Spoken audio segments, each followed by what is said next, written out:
جب کوئی چھپکلی دیکھی ایک ہی دفعہ میں چپکا دیا, اس کو اسٹیکر بنا دیا. ڈمپر نہیں کرتے جو کراچی کے روڈوں پہ. مارنے کا حکم کیوں ہے؟ دیکھو اسلام گندگی سے بہت دور رکھتا ہے ہمیں. اسلام جو ہے نا گندگی سے بہت دور. اسلام میں جو صفائی, طہارت, نظافت ہے وہ دنیا کے کسی مذہب میں نہیں ہے. چھپکلیوں کا گھر میں ہونا, اس سے گھن بہت آتی ہے انسان کو, گھن بہت آتی ہے. تو اس لیے جتنے بھی حرام جانور ہیں اسلام نے انہیں پالنے میں کچھ جانوروں پہ تو بالکل پابندی لگا دی, کچھ جانوروں پہ پابندی تو نہیں لگائی لیکن پسند نہیں کیا. جیسے کتا پالنے پر تو پابندی لگا دی. بلی کی اجرت کو بھی حدیث میں پسند نہیں کیا گیا, یعنی بلی کا بزنس حلال ہے لیکن جو حدیث میں آتا ہے نا کہ پسند نہیں ہے, تو علماء اس میں تعویل کرتے ہیں کہ ناپسندیدہ ہے, یعنی جائز ہے لیکن قابل تعریف نہیں ہے, مکروہ ہے بلی کو بیچنا خریدنا. اور بلی کے بالوں میں بھی بیماریاں ہیں. ابھی ہمارے بچوں نے, ایک چھوٹی بچی نے بہت ضد کی ہوئی تھی بلی خرید کے, تو میں نے کہا بیٹا کچھ بھی خرید لو, بلی نہیں خریدوں گا میں. تو پھر اس نے بطخ کے چوزے خریدے ہیں, اس کو پال رہی ہے وہ چھوٹی بچی. بطخ کے چوزے ہوتے ہیں نا چھوٹے چھوٹے, بڑے پیارے ہوتے ہیں, اس کے لیے چھوٹا سا ٹب بنا دیا اس نے, اس میں تیر رہے ہوتے ہیں, ڈبکیاں لگا رہے ہوتے ہیں, بچے بڑا انجوائے کر رہے ہوتے ہیں اسے دیکھ کے. تو کوئی بھی جانور جو کتے کے تھوک میں بیماریاں ہیں, کتے کی لید میں بیماریاں ہیں, حلال جانوروں میں آپ دیکھ لو, یہ جو باڑے میں لوگ ہوتے ہیں گوبر پڑا ہوا ہوتا ہے, وہیں چارپائی ڈال کے پوری رات سوتے ہیں, کوئی بیماری نہیں ہوتی ان کو. تو ان حلال جانوروں کے پیشاب میں گوبر میں بیماریاں نہیں ہیں. ہاں سڑ جائے تو ایک الگ بات, یہ نہیں کہ گوبر میں چارپائی ڈال کے سویا کریں, میں تو ایک مثال دے رہا ہوں. بیماریاں حرام جانوروں میں. اور آپ کو ہی پتا ہے کہ جو وائرس یعنی حرام جانوروں کی بیماریاں انسانوں میں بھی پھیلتی ہیں بہت تیزی سے, وائرس پھیلتے ہیں.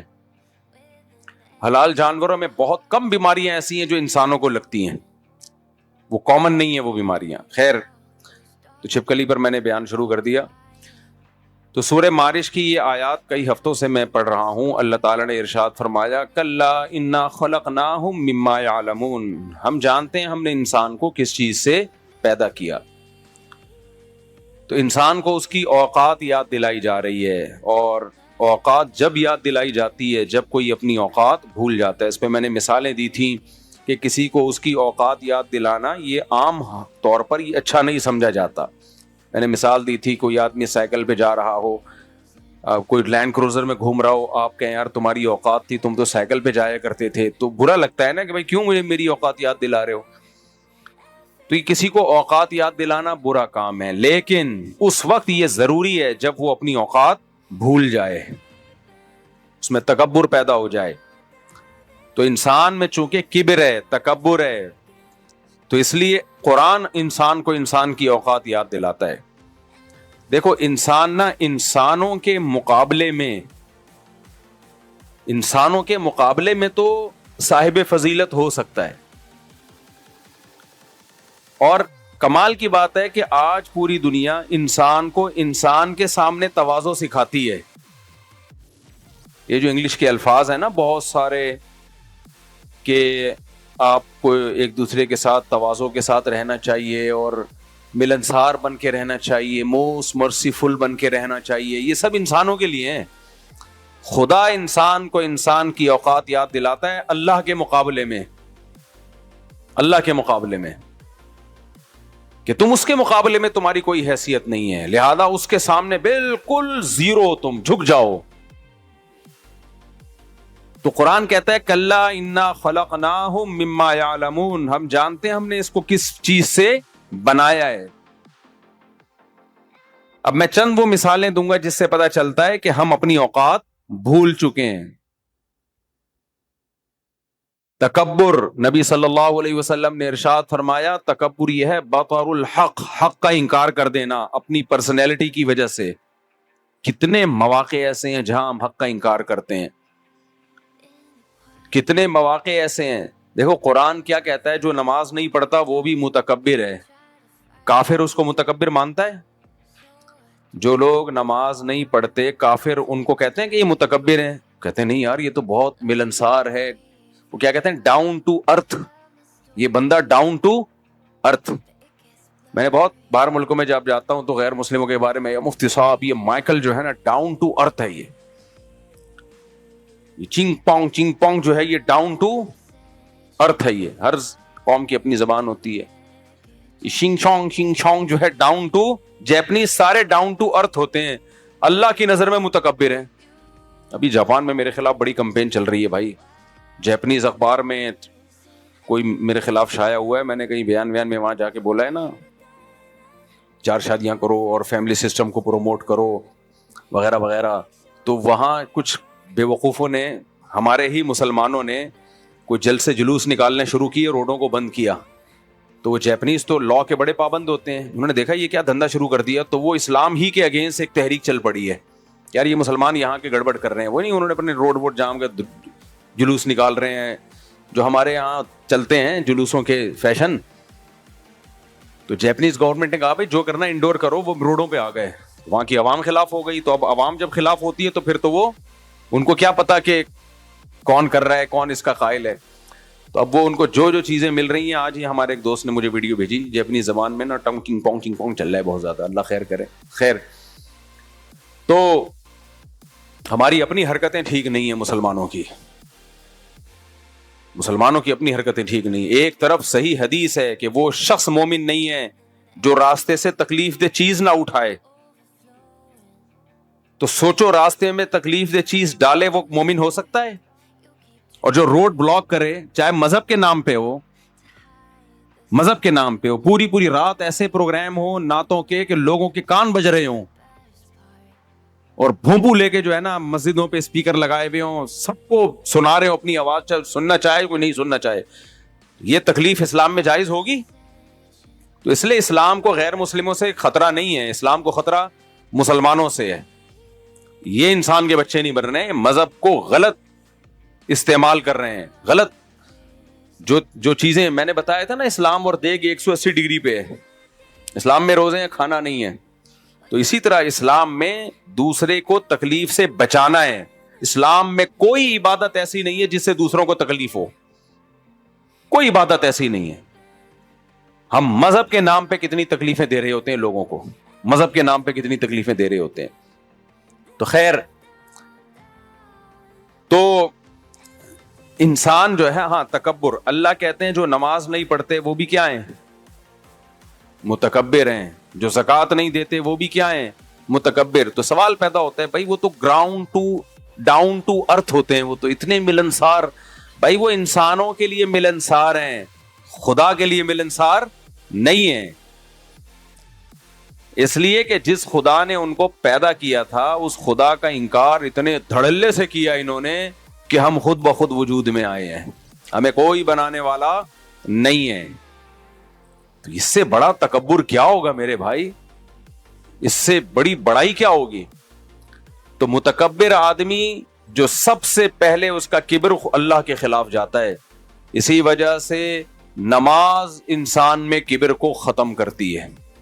حضرت مولانا اشرف علی تھانوی رحمہ اللہ نے لکھا کہ تکبر ختم کرنے کا جو سب سے بڑا ذریعہ ہے نا، کسی میں کبر ہو تو تکبر ختم کرنے کا سب سے بڑا ذریعہ نماز ہے، سب سے بڑا ذریعہ.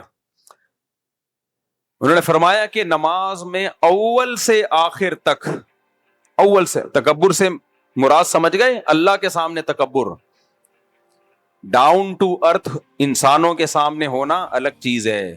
سب سے پہلے اللہ کہتے ہیں میرے سامنے کبر مت کرو.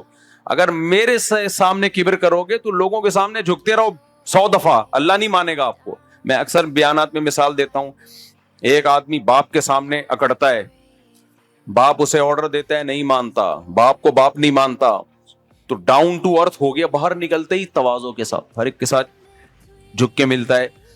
تو لوگ اسے کہیں گے ڈاؤن ٹو ارتھ، کیا تواضع والا بندہ ہے. ابا مان لے گا، ابا بولے گا اس سے بڑا فرعون میں نے پیدا ہی نہیں کیا ہے، ابا یہ بولے گا نا.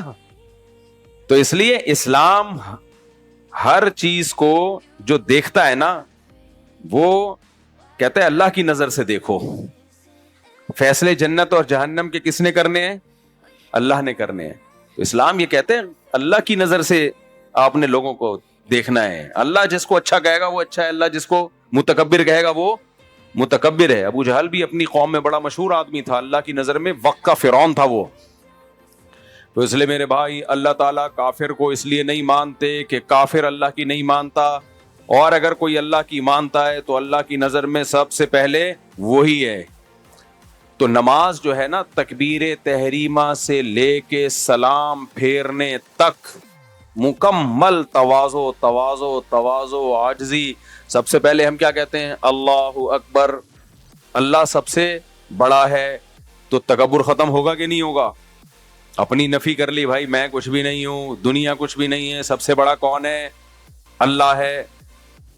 پھر ہم ثنا پڑھتے ہیں, سبحانک اللہم, اے اللہ ہر عیب سے تو پاک ہے, وبحمدک, تو ہی قابل تعریف ہے, وتبارک اسمک, تیرا نام برکت والا, وتعالی جدک, تیری شان بہت بلند, ولا الہ غیرک, تیرے سوا کوئی عبادت کے لائق نہیں ہے. کتنے پیارے کلمات ہیں. اب آتا ہی نہیں ہے, ترجمہ ہی نہیں آتا لوگوں کا, پی ایچ ڈی کر لیتے ہیں, اتنی توفیق نہیں ملتی. 5 دن لگائے نا تو پوری نماز کا ترجمہ انسان سیکھ سکتا ہے. آپ ثنا کا ترجمہ سیکھ لو, پھر سورہ فاتحہ کا ترجمہ, کہ 1 دن بھی نہیں لگے گا اس میں. اس کے بعد سورت کا ترجمہ سیکھ لو, کوئی جو عام طور پہ پڑھی جاتی ہیں. پھر رکوع میں اللہ اکبر, وہ پہلے سے پتہ ہے اللہ اکبر کا مطلب کیا ہے, اللہ سب سے بڑا. سبحان ربی العظیم, میرا رب, سبحان کا مطلب ہر عیب سے پاک ہے, العظیم عظمت والا. پھر سمیع اللہ لمن حمیدہ, اللہ نے اس کی سن لی جس نے اللہ کی تعریف کی. سمیع اللہ, اللہ نے سن لی, سماعت سے نکلا ہے نا. ابے اردو عربی 90% تو سیم ہے. سمیع اللہ, اللہ نے سن لی اس کی, کس کی؟ من حمیدہ, جس نے اس کی حمد و ثنا کی. حمیدہ ہم سے نکلا ہے, جو اللہ کی تعریف کرتا ہے اللہ اس کی سنتا ہے. تو لہذا پھر ہم اللہ کی تعریف کرتے ہیں, ربنا لک الحمد, اے ہمارے رب, لک الحمد, تعریف صرف تیرے لیے, ہم قابل تعریف نہیں ہے. اگر نماز سمجھ کے پڑھنا شروع کر دو نا, ہر آدمی انسان کا بچہ بن جائے. نہیں یاری میرا خیال ہے بات بہت مشکل ہے سمجھانا. نماز اتنی مزے کی عبادت ہے, اتنی مزے کی عبادت ہے کہ اس کے, یار میں جب صرف نماز ہی پڑھتا ہوں نا, میں کہتا ہوں اسلام کا ہم پر کوئی احسان نہ بھی ہوتا نا, صرف نماز تو اسلام ہمیں دے کے چلا گیا نا, بہت بڑا احسان. یہ دنیا میں خدا کی قسم کسی مذہب کے پاس نماز کی 1 رکعت جیسی بھی عبادت نہیں ہے, اور یہ سلیکٹڈ ہے خدا کی طرف سے, یہ انسانوں کی بنائی ہوئی عبادت نہیں ہو سکتی. کوئی انسان 100 سال بھی سوچتا رہنا, ایسی عبادت مارکیٹ میں لا نہیں سکتا وہ. یہ محمد صلی اللہ علیہ وسلم کی گڑی ہوئی عبادت نہیں ہے. یہ صرف نماز اس بات کی گواہی دیتی ہے کہ یہ مذہب کس کا ہے, یہ دین اللہ کا. یہ وحی کے ذریعے تو یہ بتائی جائے. اچھا مجھے ایک بات بتاؤ, اگر محمد صلی اللہ علیہ وسلم معاذ اللہ نقل کفر اللہ کے پیغمبر نہیں ہیں, تو دنیا میں کتنے جھوٹے لوگ آئے نا مذہبی اسکالر. بھائی جتنے بھی دنیا میں مذہب ہیں سب کسی نہ کسی کی طرف منسوب ہے نا, تو کوئی ایک مذہب بھی اس جیسی عبادت کیوں نہیں لایا؟ ارے قرآن بار بار کہتا ہے نا کہ اگر یہ قرآن اللہ کی طرف سے نہیں ہے, یہ نبی نے خود بنایا ہے, تو نبی انسان ہے نا, تو بہت سارے دنیا میں انسان ہیں, سارے مل جل کے ایک آیت اس جیسی لے آئیں. کیا خیال ہے؟ نہیں آ رہی سمجھ میں؟ دیکھو ایک چماٹ کے بغیر سمجھ میں آتا نہیں ہے. بہرحال آپ لوگ تو قابل احترام میرے لیے, لیکن ویسے ایک مثال دے رہا ہوں میں. آج کل میرے پاس اصل میں کیسز بہت آتے ہیں نا, اثر کے وقت تو بہت سارے آ رہے ہوتے ہیں, تو میں لوگوں کو چماٹوں کے مشورے دے رہا ہوتا. دیکھو ایک عجیب کیس آ رہے ہیں, وہ بتانے بھی نہیں چاہیے, پھر ایسا نہ ہو کہ کچھ برائی کی چیزیں سن کے بھی برائی پھیلتی ہے, تو اس لیے وہ میں اسکپ کر دیتا ہوں. ایسے کیس آتے ہیں کہ میں پھر ان کو کہتا ہوں یہ واجب الچماٹ ہے, یہ محبت سے سمجھنے والا کیس نہیں ہے. یہ بہت خوب اچھی طرح سمجھ لو, یہ جو اخلاق کا ہیضہ ہو جاتا ہے نا بعض لوگوں پہ, اخلاق کا ہیضہ, اخلاق بہت اچھی چیز ہے یاد رکھو, لیکن اللہ نے مرد کو گھر کا سربراہ بنایا ہے.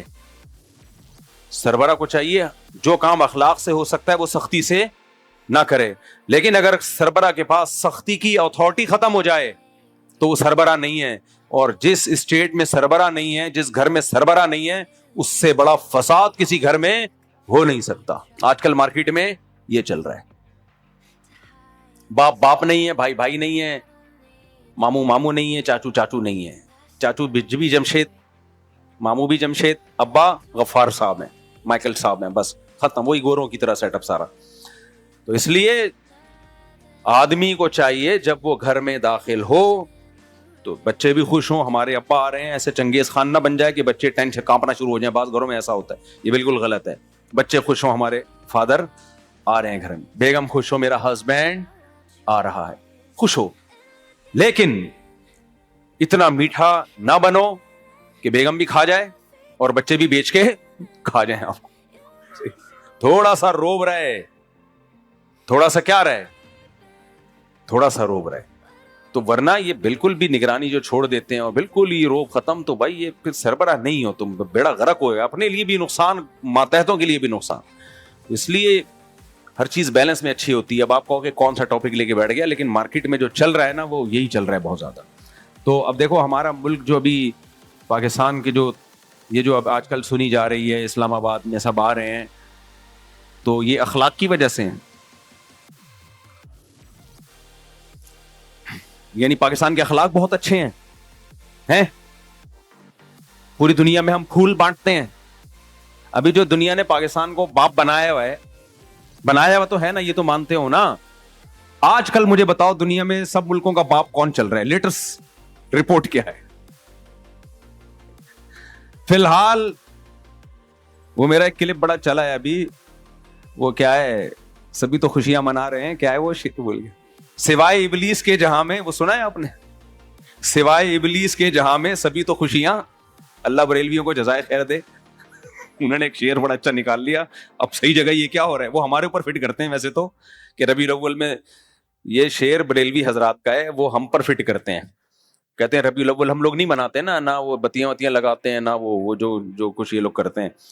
تو ہم پہ یہ طنز کرتے, بچپن سے ہم یہ شعر اپنے خلاف سنتے آ رہے ہیں, سوائے ابلیس کے جہاں میں سبھی تو خوشیاں منا رہے ہیں. تو یہ بچپن سے یہ شعر سن کے ہم ٹھٹھرتے جاتے تھے, یار ہم پہ تو انہوں نے فتویٰ لگا دیا کہ ہم عاشق رسول نہیں ہیں, ہم تو ربیع الاول مناتے نہیں ہیں, یہ عشق رسول ہی نہیں ہے. ہم احساس کمتری میں گھٹ کے کیا خیال. اسکول کے زمانے سے نا ہمارے بہت سے بریلوی دوست تھے, وہ اسکول میں بھی ہم پہ طنز کرتے تھے, کہہ رہے یار تم تو وہابی ہو, ایک فتویٰ ان کا ہمیشہ ہمارے خلاف ہوتا, تم گستاخ رسول ہو. یہ ہم کہتے یار ہم کیوں گستاخ رسول ہو گئے یار, کہہ رہے تم درود شریف کو نہیں مانتے. ابے بھائی ہم درود شریف کو کیوں نہیں مانتے, ہمارے اکابر تو تسبیحات ہزار تسبیحات پڑھتے. شیخ الحدیث مولانا زکریا رحمۃ اللہ علیہ تو اتنا درود پڑھا کرتے تھے, اور مسجد نبی میں روزے کے سامنے بیٹھ کے. کیوں نہیں مانتے بھائی, بس وہ ایک چلایا ہوا تھا, گستاخ ہو اور درود شریف کو نہیں مانتے اور وغیرہ وغیرہ وغیرہ. تو اس میں ایک یہ بھی تھا کہ ربیع الاول نہیں مناتے, تو پھر یہ شعر ہمیں سناتے تھے, سوائے ابلیس کے جہاں میں سبھی تو خوشیاں منا رہے ہیں. تو مجھے یہ صحیح موقع پہ یاد آ گیا یہ شعر, کہ ابھی جو پاکستان کے حالات چل رہے ہیں تو کچھ لوگ ابھی بھی نیگیٹو بہت سوچ رہے ہیں, ہر اچھی چیز کو نیگیٹو لے کے جا رہے ہیں. ایکچولی آج بھی ہمارے ایک دوست کا میسج آیا باہر ملک سے, مفتی صاحب یہ سب ٹوپی ڈرامہ چل رہا ہے, سب امریکہ کے کہنے پہ ہو رہا ہے, ایکچولی یہ ہے. میں نے کہا بس کر دے یار, خدا کے لیے بس کر دے یار, تو اتنا زیادہ منفی نہیں سوچا کرو. تو بہرحال اب میں زیادہ اس ٹاپک پہ نہیں جاتا. تو سوائے ابلیس کے جہاں میں سبھی تو خوشیاں منا رہے ہیں, اب آج کے حالات میں فٹ ہوتا ہے. آپ کسی بھی سیاسی تنظیم سے ہو اس کو پروموٹ کرو, آپ پی ٹی آئی سے ہو, جے یو آئی سے ہو, مسلم لیگ سے, کوئی پرابلم نہیں ہے. اس کا P T I J you آئی سے کوئی تعلق نہیں ہے, سیاسی اختلافات چلتے رہیں گے, کوئی مسئلہ نہیں. لیکن جب ملک کی اجتماعی بات آتی ہے, کوئی اجتماعی سطح پہ ملک کو عزت مل رہی ہو, تو اپنی سیاسی جماعتیں ایک طرف, کنٹری سب سے پہلے.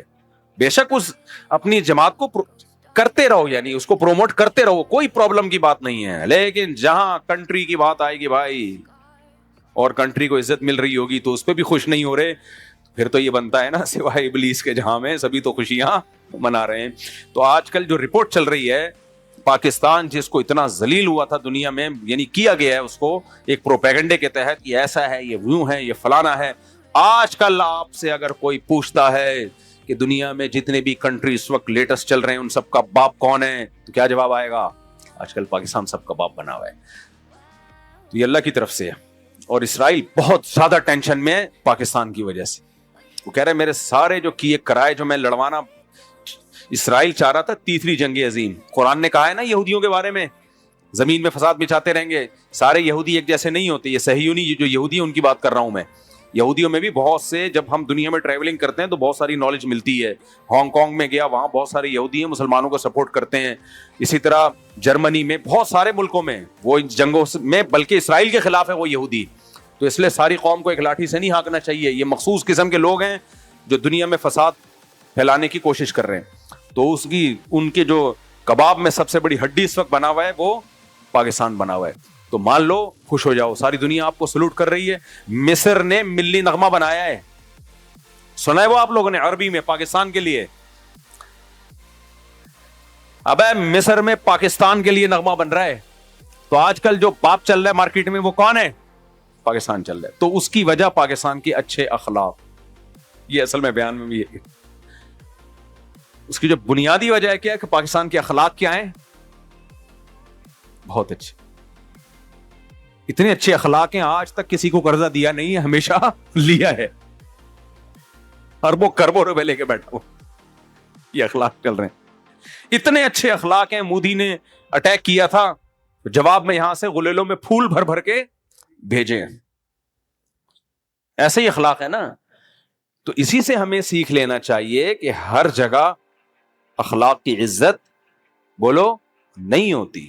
اگر صرف اخلاق ہی اخلاق سب کچھ ہوتے تو غزوہ بدر کیوں ہوتی, غزوہ احد کیوں ہوتی, غزوہ خندق کیوں ہوتی.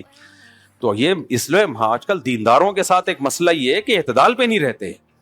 اخلاق کی طرف جائیں گے تو وہ ایسا گھس جائیں گے اخلاق ہی اخلاق, اور ہر وقت اخلاق پر بیان. اور جب سختی کی طرف آئیں گے تو جہاں اخلاق چاہیے وہاں بھی اخلاق نہیں ہوں گے.